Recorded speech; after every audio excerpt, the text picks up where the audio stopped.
Welcome po sa Acts Community Ministries. Ang masaganang pagpapala ng Diyos ay patuloy na sumagana sa iyong buhay. Amen. We always declare the goodness of God. Kaya po, every Sunday, meron tayong declaration of faith. Lagi mong sasabihin yan every day, I am a child of God. Amen? I am a child of God. I am saved. I am healed. I am delivered from the power of the enemy. I am filled with the Holy Spirit. I am victorious. Know why? Because when you say I am, you are declaring the great I am working in you. His name is Jesus. He said, before Abraham was I am. He is the I am. Siya yung I am na nakita ni Moses nung kaharap niya yung burning bush.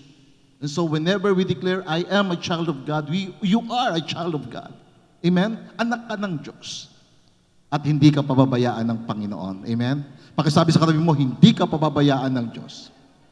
Hindi ka niya iiwanan. Patuloy ka niyang palalakasin, patuloy ka niyang pagtatagumpayin, patuloy ka niyang pagagalingin in the name of Jesus. Amen? Patuloy kanyang pagiginhawain. Yun ang Panginoon na pinaglilingkuran natin. That is why there's power in confession. Kapag mayroong sakit, may karamdaman sa katawan mo, utusan mo ang katawan mo, sabihin mo sa katawan mo, sa pangalan ng Panginoong Hesus, tanggapin mo ang kagalingan. Because the Bible says, by the stripes of Jesus, we are healed. Praise the Lord. So ngayong umaga, ako po ay mangungusap sa pagsang the fire of God. Ang apoy ng Diyos. We talk about the fire of the Holy Spirit. The fire of the Holy Spirit, it is the fire of God. You see, the fire of God is a powerful metaphor for God's presence, holiness, and empowering spirit. Yung apoy ng Diyos, ito yung naglasa sa larawan ng presensya ng Diyos. Kapag ikaw ay nag-aapoy, kapag ikaw ay nag-aalap, yung presensya ng Diyos, yung kabanalan ng Diyos, yung kapangyarihan ng Banal na Espiritu ay nahayag sa iyo.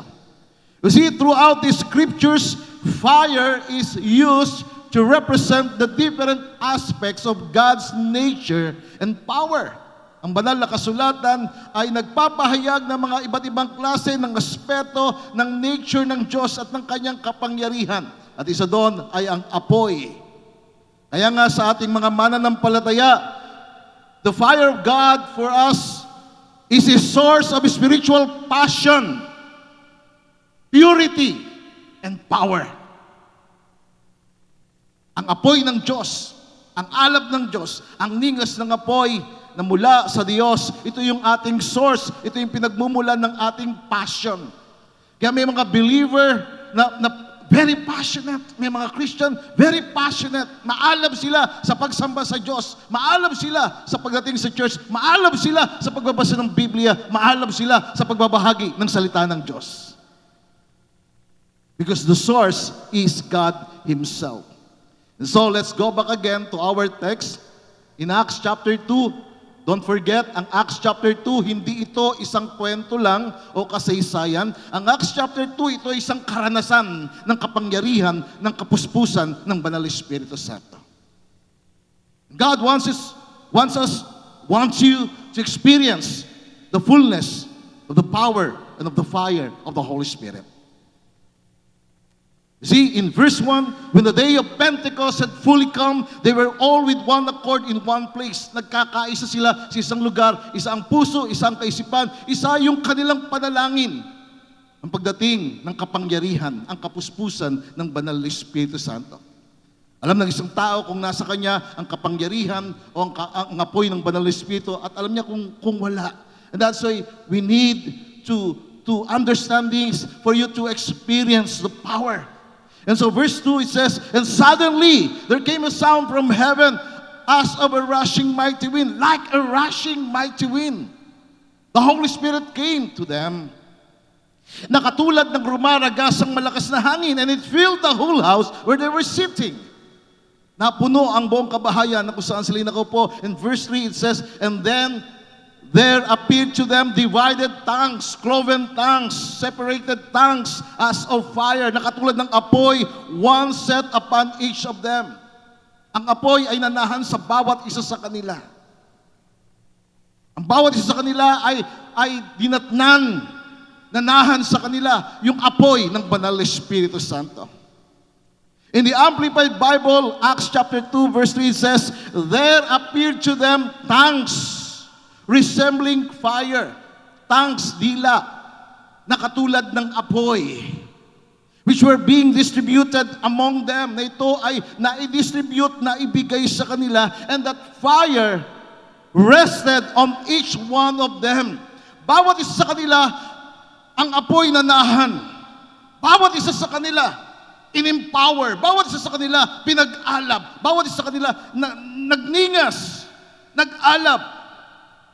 And the Bible says, each person received the Holy Spirit. Bawat isa sa kanila, tinanggap nila ang kapuspusan, ang kapangyarihan ng Banal na Espiritu. You see, fire rested on each one of them. Each person, bawat isa sa kanila, lalaki at babae, bata at matanda, nanahan sa kanila ang Banal na Espiritu. Nanahan sa kanila ang kapangyarihan. Nanahan sa kanila ang apoy. You see, bakit apoy? Why fire? Why does fire represent the coming of the Holy Spirit? Bakit apoy? Bakit apoy yung ipinapakita, ipinapahayag? Alam niyo ang dahilan kung bakit? I'll give you some explanation for that. First, fire symbolizes the presence and the power of God. Kaya apoy ang nahayag kasi apoy ang simbolo ng presensya at ng kapangyarihan ng Diyos. Hebrews chapter 12 verse 29, it says, our God is a consuming fire. Ang ating Diyos na pinaglilingkuran ay Diyos na nag-aapoy. Siya ay Diyos na nagkukonsume. Siya yung Diyos na nagbibigay ng apoy. Siya ang Diyos na nagniningas. Si Ezekiel, nakita niya kung ano ang Diyos, kung sino ang Diyos, kung anong klase ng Diyos ang kanyang pinaglilingkuran. And at the same time, siya rin yung Diyos na ating pinaglilingkuran. Tingnan natin si Ezekiel. Nakita niya yung appearance ng Panginoon like glowing metal and fire, na nag-emphasize ng kanyang radiant glory and purity. Ezekiel 1 verse 26, sabi diyan, above the vault over their heads was what looked like a throne of lapis lazuli. Now, yung lapis lazuli, it is a sapphire stone, bluish sapphire stone. Kaya tinawag siya ng NIV na lapis lazuli. Kulay asul na nagniningas na trono na nandoon sa kaitaasan. And high above on the throne was a figure like that of a man. Doon sa itaas ng trono, naroroon ang isang appearance o larawan ng isang anyo ng tao. Kawangis ng tao na nakaupo sa trono na yon. Verse 27, Ezekiel said, I saw that from what appeared to be his waist, sabi niya, nakita ko yung kanyang bewang, pababa, para siyang apoy na nagliliyab. He looked like glowing metal, as if full of fire. Nakita niya ang Diyos na nag-aapoy, nag-aalab. Brilliant light surrounded him. Yung kanyang trono, ito ay bluish sapphire. Alam niyo, pagka ginugol niyo ang pinakamainit na apoy, doon sa torch ay yung bluish. Pinakamainit yun. Yun yung pinakasentro. Yung sentro ng trono ng Diyos ay bluish sapphire. Lapis lazuli, sabi ng New International Version. At ang Diyos na nakaupo doon, siya'y nag-aalab, nag-aapoy. Dahil ang nature, ang kalikasan ng Diyos, siya ay Diyos na nag-aapoy. Kaya kapag ang Diyos na pinaglilingkuran mo nag-aapoy, hindi pwedeng hindi ka nag-aapoy. Kapag ang Diyos na pinaglilingkuran mo, na tinatawagan mo ay Diyos na nag-aapoy, mag-aalab ka. Dahil yun ang nais niya. Because nearness of Him is likeness of Him. Si Prophet Daniel, nakita niya ang Diyos na nag-aapoy din. Daniel chapter 7, verse 9, he describes God's throne and His presence as surrounded by flaming fires. It shows that the intensity of God's holiness, glory, and power. Tingnan natin yon. Verse 9. Daniel said, sabi niya, as I kept watching habang ako'y nakatingin, nakita ko may mga tronong inilagay. And the Ancient of Days took his seat. The Father, the Ancient of Days, took his seat. His clothing was white like snow. Yung kanyang damit ay puting-puti na kasing puti ng niebe, ng snow. At ang kanyang buhok ay simputi ng balahibo ng tupa. Yung pinakamaputing balahibo ng tupa. Ganon yung kanyang buhok. And the Bible says, His throne was flaming fire. Ang kanyang trono ay nag-aapoy. Its wheels were blazing fire. Yung trono ng Diyos, gaya ng Diyos, ay nag-aapoy. At ang gulong ng kanyang trono nag-aapoy. And sabi ng verse 10, in the Christian Standard Bible, it says, a river of fire was flowing, coming out from His presence. So listen carefully, mga kapatid. River of fire was flowing, coming out from His presence. Dumadaloy mula sa kanyang presensya yung ilog ng apoy. The river of fire coming out from the presence of God is so powerful that it flows to every revival in every generation. Yung river of fire na ito'y dumaloy sa bawat revival, sa bawat generation. Bawat generation merong revival. Bawat generation merong makapangyarihang pagkilos ng Diyos. At lahat ng mga taong nakaranas ng pagkilos ng Diyos, out of them, out of His being flows rivers of fire. That river of fire comes from the presence of God. Yun yung naranasan ni Evan Roberts ng Welsh Revival. That out of his innermost being, rivers of fire flow. Yun naranasan ni Charles Finney ng 17th century revival. Nila George Whitefield, the mga great man of God, John Wesley. They experienced the river of fire. Silang lahat ng mga lalaki at babae ng Diyos na naglingkod sa Panginoon, sila'y nag-alab, sila'y nag-apoy dahil ang Diyos na kanilang pinaglilingkuran ay Diyos na nag-aapoy. At kung ang Diyos na iyong tinatawagan at pinaglilingkuran ay Diyos na nag-aapoy, ikaw rin ay mag-aapoy, ikaw rin ay mag-aalab para sa Kanya. Purihin ang Panginoon. Pangalawa, fire symbolizes the authority and power of Jesus Christ. It symbolizes the authority. It symbolizes the power of Jesus Christ. Alam niyo mga kapatid, 3 beses na binanggit sa Revelation kung ano yung mata ng Panginoong Jesus. Tingnan natin yon. Revelation chapter 1 verse 13. It says, standing in the middle of the lampstands, nakita ni John the Beloved na ang Panginoong Jesus ay nakatayo doon sa 7 kandilaryo. He was wearing a long robe with a gold sash across his chest. Siya ay may suot na damit na puting-puti hanggang sa kanyang talampakan. Meron siyang sash ng gold sa kanyang dibdib. And verse 14, sabi rito, his head and his hair were white like wool. Yung kanyang ulunan ng kanyang buhok ay katulad ng balahibo ng maputing tupa. As white as snow, kasing puti ng niebe. And the Bible says, his eyes were like flames of fire.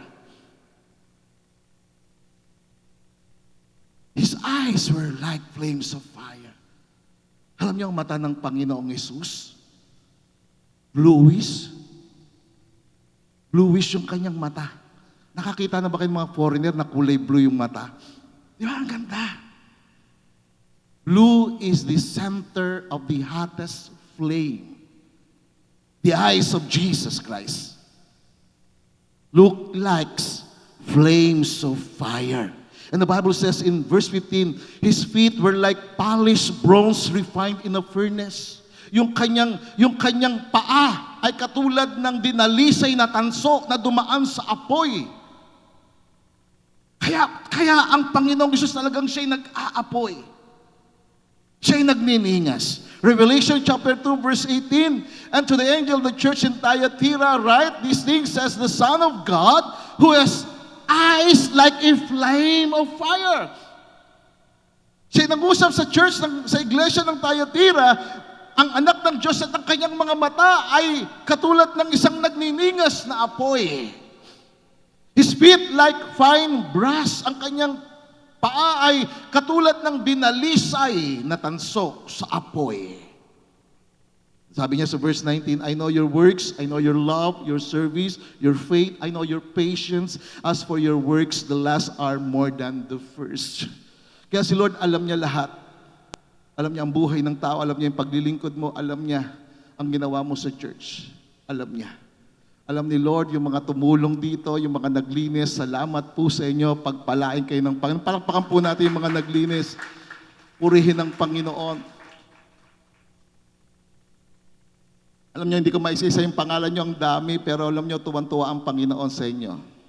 Kasi nung nakita kayo, na-appreciate ko. You see, God knows your works, your service. Praise the Lord. Revelation 19 verse 11, again, sabi ni John the Beloved, I saw heaven opened, nakita ko yung langit bukas, and a white horse was standing there. Its rider was named Faithful and True, for he judges fairly and wages a righteous war. And the Bible says, his eyes were like flames of fire. So 3 times na binanggit sa Revelation, ang mga mata ng Panginoong Hesus ay nagniningas na apoy. Bluish flames of fire. That is the nature of God. Ang Diyos na pinaglilingkuran natin, Diyos na nag-apoy. His head were many crowns, a name was written on Him that no one understood except Himself. He wore a robe dipped in blood, and His title was the Word of God. Siya yung salita ng Diyos. That is the nature of Jesus Christ. That is why Jesus said in Luke chapter 12 verse 49, sabi ni Lord, I have come to set the world on fire. Naparito ako upang pag-alapin, pagningasin ang mundo, magdala ng apoy. At sabi niya, nais ko na ang apoy na ito'y nagliliyab. Praise the Lord. It is His desire. Why? Because it is His nature. Kalikasan niya, siya'y Diyos na nag-aapoy. He is a consuming fire. You see, Jesus wants the fire of God upon you. Nais siya na ikaw ay nag-aapoy. Nais siya na ikaw ay nag-aalab sa Kanya sa pagsamba. Nag-aalab ka, nagdiningas ka. At kung wala ang apoy sa buhay mo, kung wala ang apoy ng Banal na Espiritu Santo, kung wala ang apoy ng Diyos sa iyong buhay, something is missing. Something is lacking in your life. And that's why you need the fire of God. God wants you to be passionate. God wants you to be ablaze, to be zealous for God. That's why Jesus said, I have come to set the world on fire. And I wish it were already burning. Nagliliyab na nag-aapoy. Bakit? Kasi ang mga lingkod ng Panginoon, ang mga naglilingkod sa Kanya, nag-aapoy. Ang mga totoong naglilingkod sa Kanya, nag-aapoy. Sabi ng Hebrews chapter 1 verse 7 in the New Living Translation, it says, regarding the angels, He says, He sends His angels like the winds. Ang mga angels, katulad sila ng hangin. Biglang mag-appear, tapos biglang mawawala. Katulad sila ng hangin. Pero yung mga servants ni Lord, they are like flames of fire. Ang mga naglilingkod sa Diyos na buhay, sa Diyos na nag-aapoy, sila rin ay nag-aapoy. Purihin ng Panginoon, kaya yung apoy ng Banal na Espiritu dumating sa kanila. At yung apoy na ito ay nagpapatuloy. Ang Diyos na pinaglilingkuran natin ay Diyos na hindi malamig, kundi siya ay Diyos na maapoy. Kaya nga sinawata ng Panginoong Hesus yung mga Laodicean Christians. Sabi sa kanila, hindi ko nais na kayo maging malahininga. Kung malamig ka, pero gusto ko mainit ka, gusto ko nag-aalab ka, gusto ko nag-aapoy ka. Bakit? Kasi ang Diyos ay nag-aapoy. At kung ikaw ay naglilingkod sa Diyos na nag-aapoy, dapat ikaw din ay nag-aapoy. Purihin ang Panginoon dahil yun ang nature ng Panginoon. Nature ng Diyos, nature ng Panginoong Jesucristo. And that is fire also. Pangatlo, fire symbolizes the presence and the power and work of the Holy Spirit. Ang apoy ay nagsisimbolo sa presensya, sa kapangyarihan at sa gawa ng banal na Espiritu Santo. Isaiah chapter 4 verse 4 in the New International Version, it says, "The Lord will wash away the filth of the women of Zion." Sabi ng Panginoon, huhugasan ko, lilinisin ko yung dumi ng mga kababaihan ng Zion. The women of Zion today, they are the church, the believers, and God said, I will wash away the filth in your life. And He said, He will cleanse the bloodstains. Lilinisin niya yung mancha ng dugo sa Jerusalem. We are the spiritual Jerusalem. We are the spiritual Israel. And God said, the Lord said, I will cleanse the bloodstains from Jerusalem by a spirit of judgment and a spirit of fire. You see, yung pagbaba ng apoy, ito ay may dalawang klase ng kapangyarihan. Paghatol sa kasalanan at paglilinis. The presence of the Holy Spirit brings judgment to those who are living in sin. Kaya nga yung mga apostol, dahil sila'y nilinis ng apoy, bawat isa sa kanila dumaloy, nanatili, nanahan sa kanila yung apoy at nilinis ng apoy yung kanilang kasalanan. Yung kanilang maruming pamumuhay. Naging marumi ba yung pamumuhay nila? Opo, naging marumi yung pamumuhay nila. Bakit? Kasi itinakwil nila ang Panginoong Hesus. Si Pedro, tinakwil niya ang Panginoong Hesus ng 3 beses. Ang mga alagad, iniwanan nila ang Panginoong Hesus, natakot sila.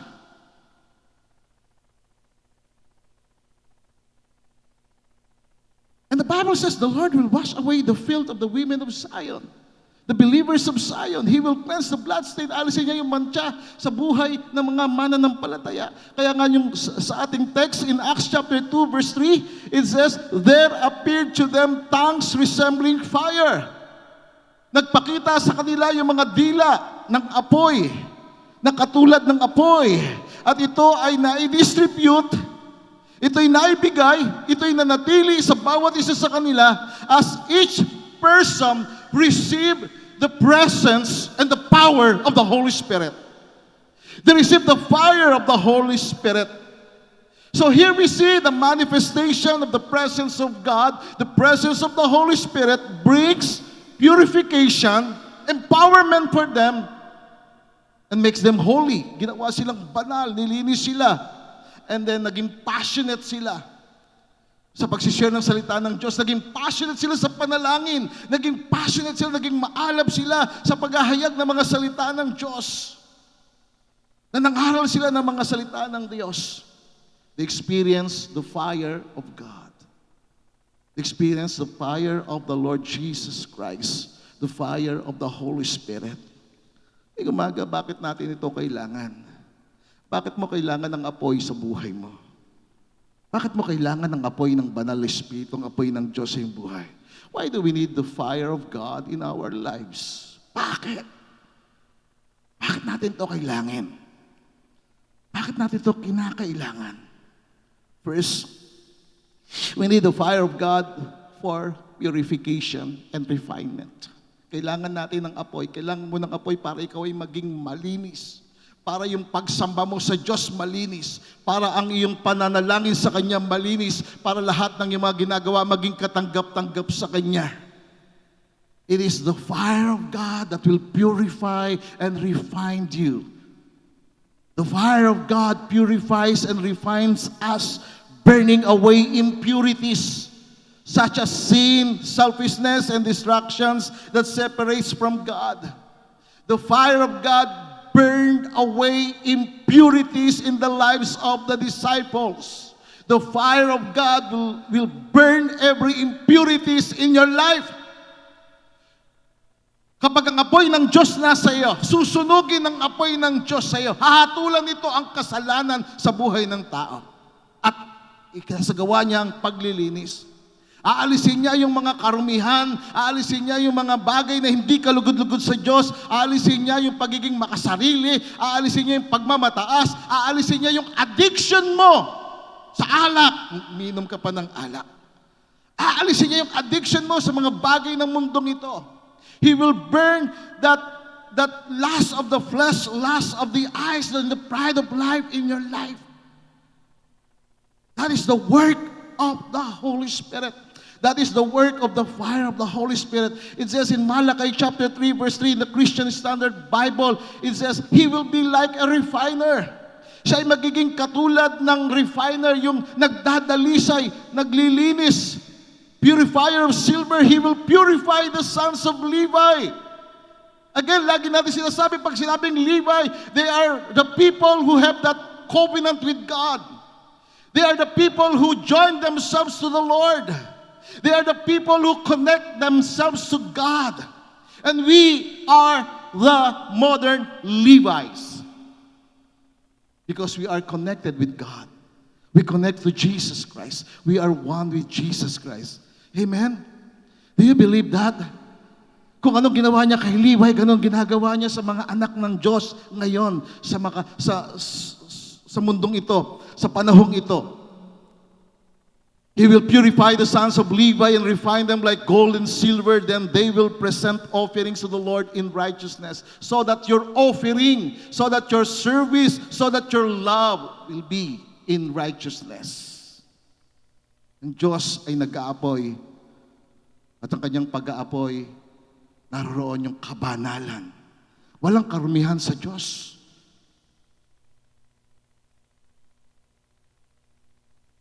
And that is the purpose of fire. Purification and refinement in our lives. Second, we need the fire of God for passion and zeal for God. Kailangan natin ng apoy. Kailangan natin magningas, kailangan natin mag-alab upang lalo tayo maging maalab, maging maapoy sa ating paglilingkod sa Panginoon, maging maalab sa ating pagmamahal sa Diyos at pagmamahal sa ating kapwa. God's fire ignites a passion and zeal for Him, fueling our love and commitment to live for His purposes. Ang apoy ng Diyos, ito'y nag-i-ignite. Ito'y nagbibigay ng passion, ito'y nagbibigay ng alab, ito'y nagbibigay ng ningas, ito'y nagbibigay ng pagmamahal sa Diyos at pagmamahal sa kapwa. Kaya sabi ng Romans chapter 12 verse 11, never lag in zeal and earnest endeavor. Be aglow, magliwanag kayo and burning with the Spirit. That is the desire of God. For us to be like Him.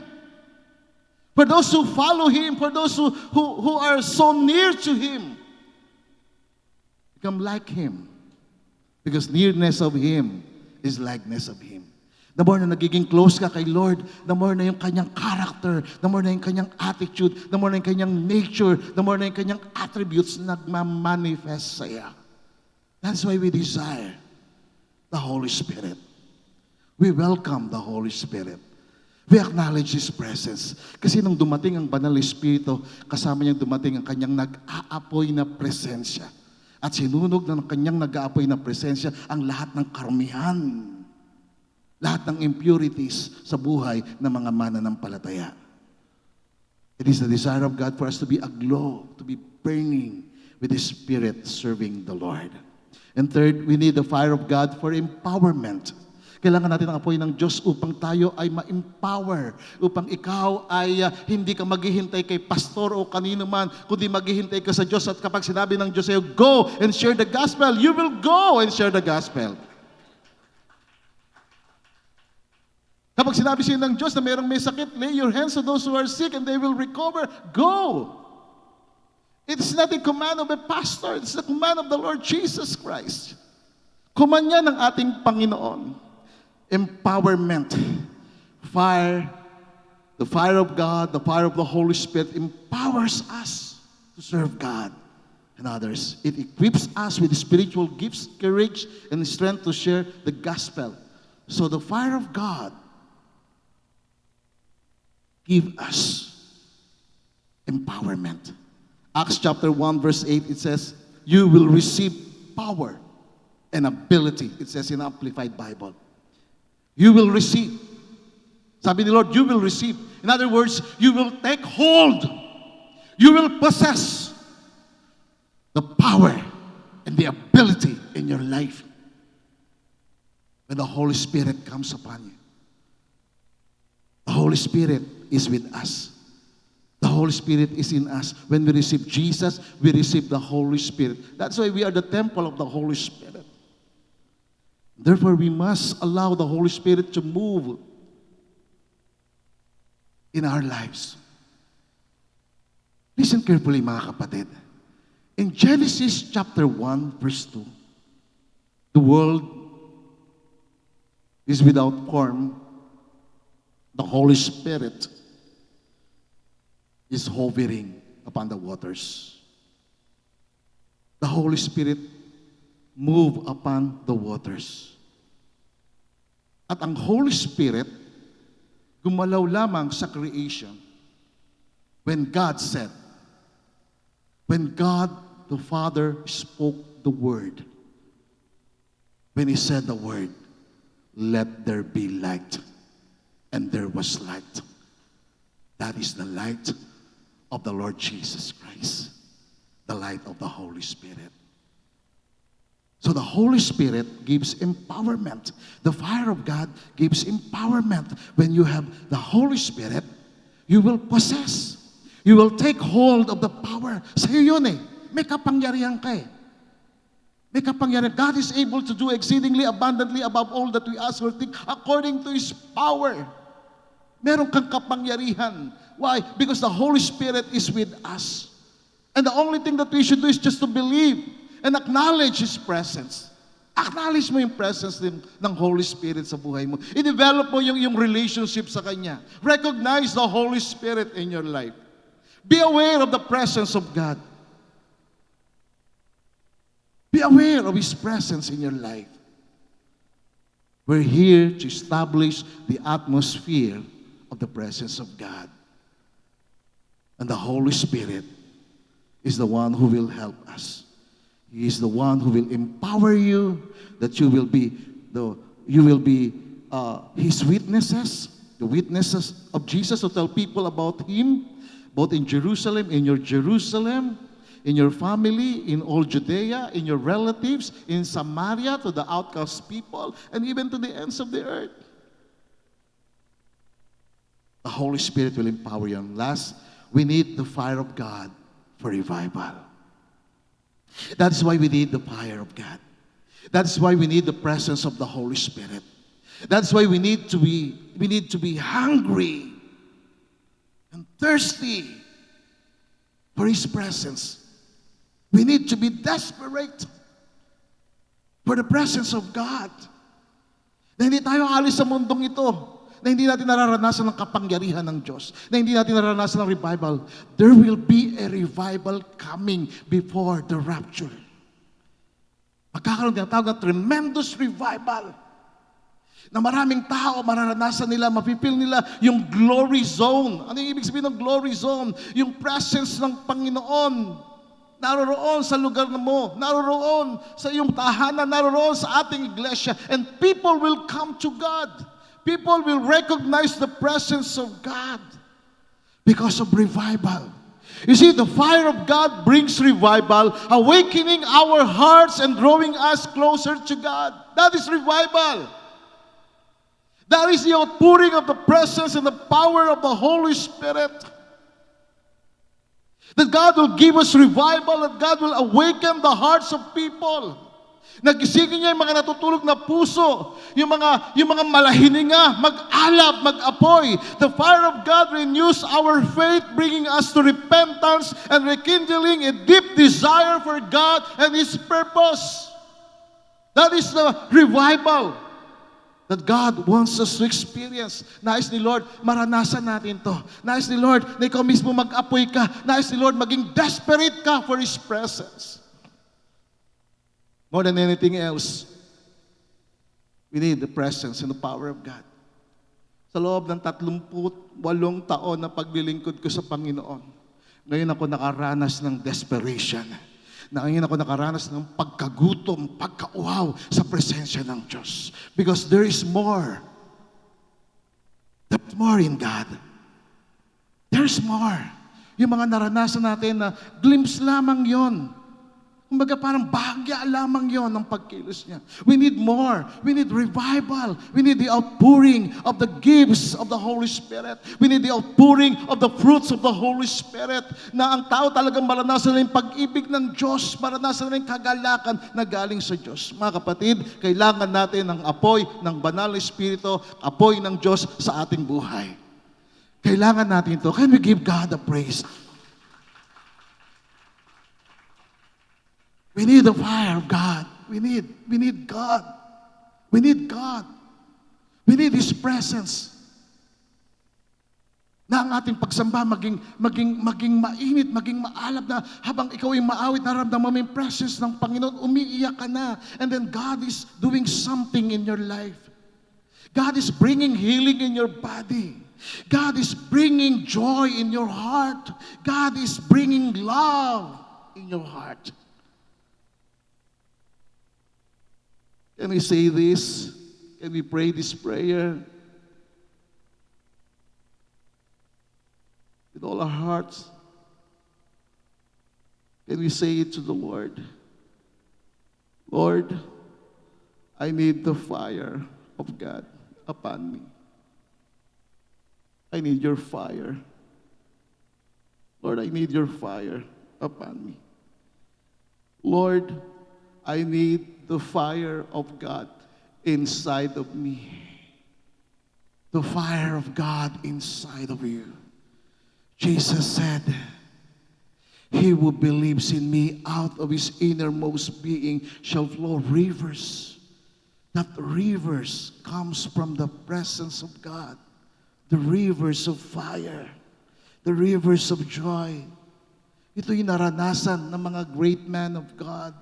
Ito yung naranasan ng mga lalaki at babae na talagang sumigaw sila sa Panginoon. Diniscern nila yung presence ni Lord. Diniscern nila ang apoy ng Diyos sa kanilang buhay. This is the will, the purpose, this is the desire of Jesus. How I wish that the fire of God is burning. I came to set the world ablaze, to set the world on fire. I came to set believers on fire. Lord, I need the fire of God inside of me. Lord, I need the fire of God flowing through me.